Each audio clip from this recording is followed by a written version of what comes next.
Bismillahirrahmanirrahim. Assalamualaikum warahmatullahi wabarakatuh. Alhamdulillahirabbil alamin. Allahumma shalli ala sayyidina Muhammad wa ala ali sayyidina Muhammad, amma ba'du. Alhamdulillah, pada kesempatan kali kita bisa memulai perkuliahan kita dalam mata kuliah filsafat dakwah. Dalam pertemuan kali ini, pertemuan perdana, pertemuan pertama, kita akan membahas tentang tinjauan ke arah pemahaman tentang filsafat dakwah. Di dalam pembahasan ini nanti kita akan mencoba untuk membahas tentang makna dari filsafat, kemudian filsafat dakwah, dan juga terkait dengan hal-hal yang berkaitan dengan tinjauan ke arah pemahaman tentang filsafat dakwah yang akan kita pelajari bersama kurang lebih selama 1 semester ke depan.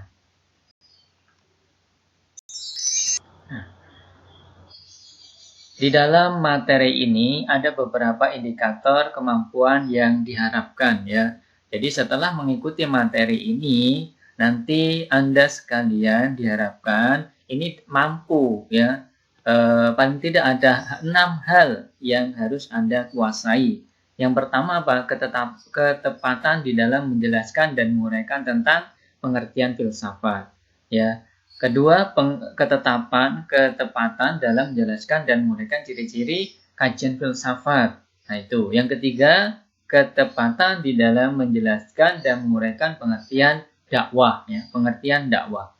Kemudian yang keempat, ketepatan dalam menjelaskan dan menguraikan pengertian filsafat dakwah. Dan yang kelima, ketepatan dalam menjelaskan dan menguraikan pokok kajian dalam filsafat dakwah. Dan yang terakhir, yang keenam, Anda mampu atau ketepatan dalam menjelaskan dan menguraikan tujuan filsafat dakwah.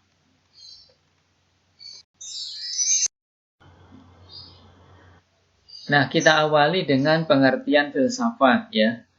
Yang pertama, bahwasanya secara etimologi atau bahasa, kata filsafat dalam bahasa Indonesia ini berasal dari bahasa Arab.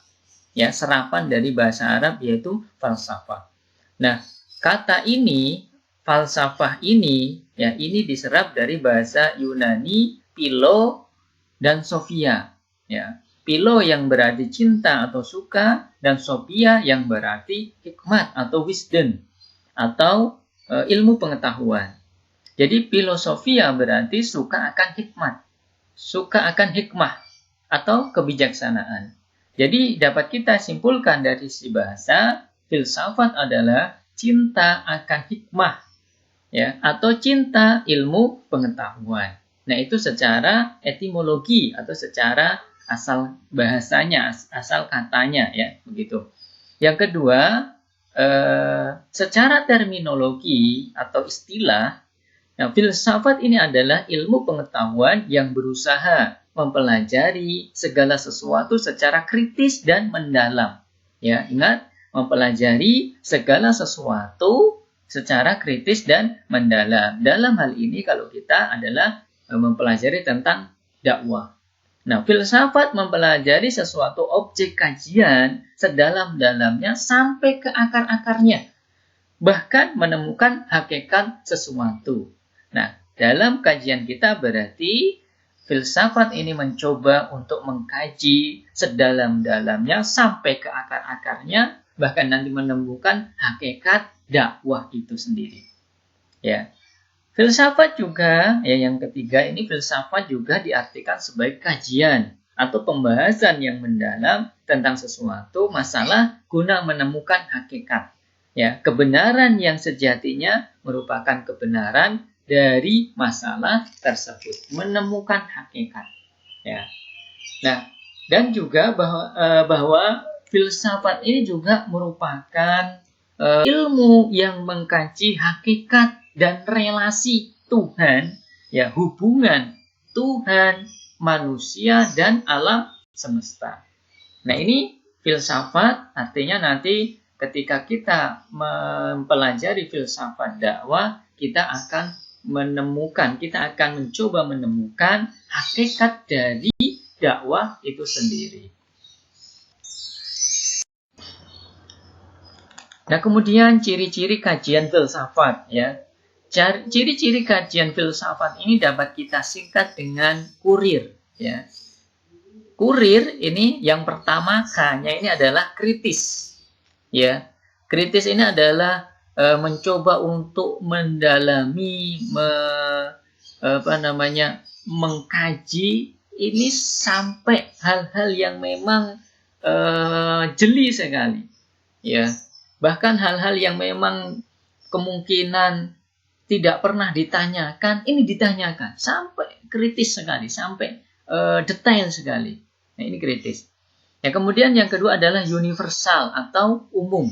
Ya, pembahasan biasanya berkaitan dengan sesuatu yang umum ya, atau universal atau lebih luas begitu. Kemudian yang ketiga adalah radikal. Ya, radikal ini adalah sampai kepada akar-akarnya ya. Ya, sampai mendalam. Nah, kemudian integral. Nah, artinya integral ini adalah mencoba untuk membahas permasalahan itu secara keseluruhan. Ya, satu dengan yang lain, bagian satu dengan bagian yang lain itu saling terkait. Ya, jadi tidak parsial. Ya, bukan hanya satu sudut pandang saja, tetapi ini dalam semua sudut pandang. Kemudian yang kelima adalah rasional. Ya, rasional ya, dengan yang logis yang menggunakan akal pikiran kita. Ya, dengan kaidah-kaidah akal, dengan kaidah-kaidah logika. Nah, ini ciri-ciri kajian filsafat yang kita singkat dengan kurir. Apa itu kurir? Yang pertama kritis, universal, radikal, integral, dan rasional. Nah, kemudian makna dakwah ya. Makna dakwah. Ini dakwah ini secara etimologi atau secara bahasa, kata dakwah ini berasal dari bahasa Arab. Yang da'a yad'u dakwatan. Yang artinya apa? Ajakan, seruan, panggilan, atau undangan, bahkan doa. Ya. Nah, ini secara etimologi atau secara bahasa bahwa dakwah ini da'a yad'u dakwatan adalah seruan, panggilan, dan undangan. Nah, bagaimana secara terminologi atau secara istilah? Sebab ketika kita mengartikan secara etimologi saja itu belum cukup. Maka pengertian dakwah secara terminologi atau istilah, dakwah adalah mengajak manusia dengan cara bijaksana ke jalan yang benar sesuai dengan perintah Tuhan, perintah Allah untuk kemaslahatan dan kebahagiaan mereka dunia dan akhirat. Nah, ini menurut Nasiruddin Latif 1971.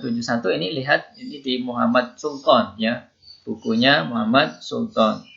Yang ketiga bahwasanya dakwah ini juga adalah usaha yang mengarah untuk memperbaiki suasana kehidupan yang lebih baik dan layak sesuai dengan kehendak dan tuntutan kebenaran. Sebagaimana yang dilakukan oleh Rasulullah.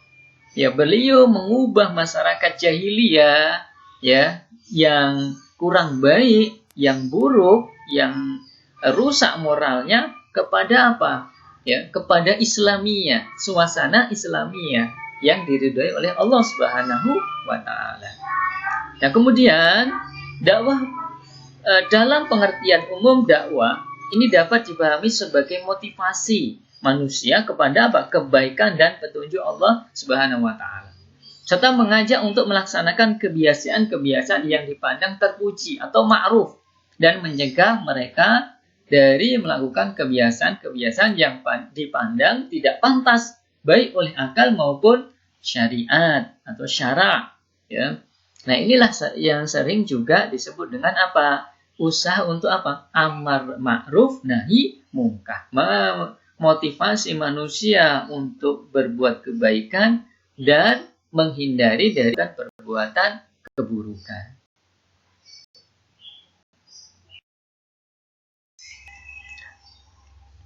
Nah, dari pengertian secara etimologi maupun terminologi ini dapat kita simpulkan bahwasanya dakwah ini pada hakikatnya merupakan kendaraan untuk apa? Menyampaikan pesan agama, melingkupi seluruh aspek kehidupan manusia, ya, dan mengonsolidasikannya dalam format kehidupan yang bermoral kemanusiaan. Sebab apa? Dakwah ini merupakan aktivitas untuk mengajak manusia memperbaiki kehidupan, baik kehidupan pribadinya, keluarganya, masyarakatnya, ya, bahkan sampai kehidupan bernegara, ya.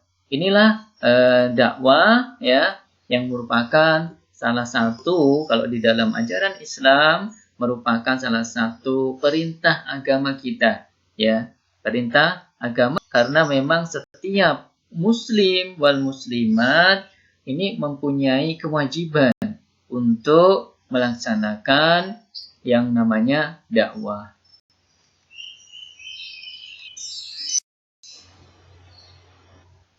Nah, selanjutnya pengertian filsafat dakwah. Tadi sudah kita artikan filsafat maupun dakwah, ya. Nah, sekarang adalah filsafat dakwah. Apa itu filsafat dakwah? Nah, filsafat dakwah ini merupakan bagian atau cabang dari ilmu dakwah yang secara khusus membicarakan tentang bagaimana proses memperoleh pengetahuan dakwah yang sedalam-dalamnya, baik secara teoritis maupun praktis menurut kemampuan akal budi manusia, ya, menemukan, ya, ini ya, kita tentang bagaimana caranya memperoleh pengetahuan dakwah yang sedalam-dalamnya. Sebagaimana tadi bahwa kita sudah membicarakan filsafat itu adalah mengkaji objek sesuatu objek sedalam-dalamnya. Nah, kemudian juga filsafat dakwah ini adalah berpikir mendalam, radikal, dan universal tentang berbagai persoalan dakwah, baik sebagai sebuah keilmuan, ilmu dakwah, maupun sebagai kewajiban dari pelaksanaan agama, ya. Nah, ini filsafat dakwah, ya, mencoba mengkaji sedalam-dalamnya tentang dakwah itu sendiri, baik secara teoritis maupun praktis.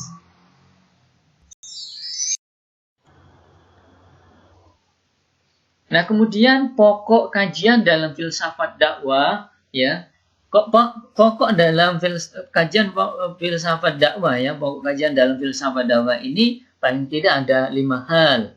Ya, itu yang pertama adalah mengkaji tentang Islamnya sendiri, ya, karena memang dakwah ini merupakan perintah dari ajaran agama kita.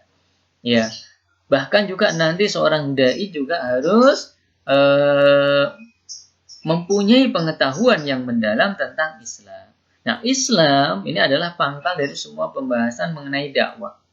Dakwah adalah ajakan menuju Islam, yaitu jalan Allah, sabilillah, jalan yang diridhai oleh Allah, bukan jalan lain yang sesat, begitu, ya. Bahwa Islam sebagai sistem hidup harus diwujudkan dengan ditegakkannya di muka bumi. Nah, ini karena memang Islam itu merupakan pesan dakwah itu sendiri. Yang kedua, paradigma tentang dakwah, yaitu konsep atau bagan pemikiran atau cara pandang, pola pikir, asumsi-asumsi atau kacamata yang harus dipakai oleh para dai dalam melaksanakan dakwah. Itu yang kedua. Yang ketiga, dai, yang membahas tentang dai-nya, ya, dai sebagai subjek dan penggerak dakwah. Dai harus dilihat dari sudut filsafat manusia. Dai dan matbu adalah manusia, subjek dan objek dakwah adalah manusia. Kemudian yang keempat adalah matbu, ya, sebagai objek dakwah, ya.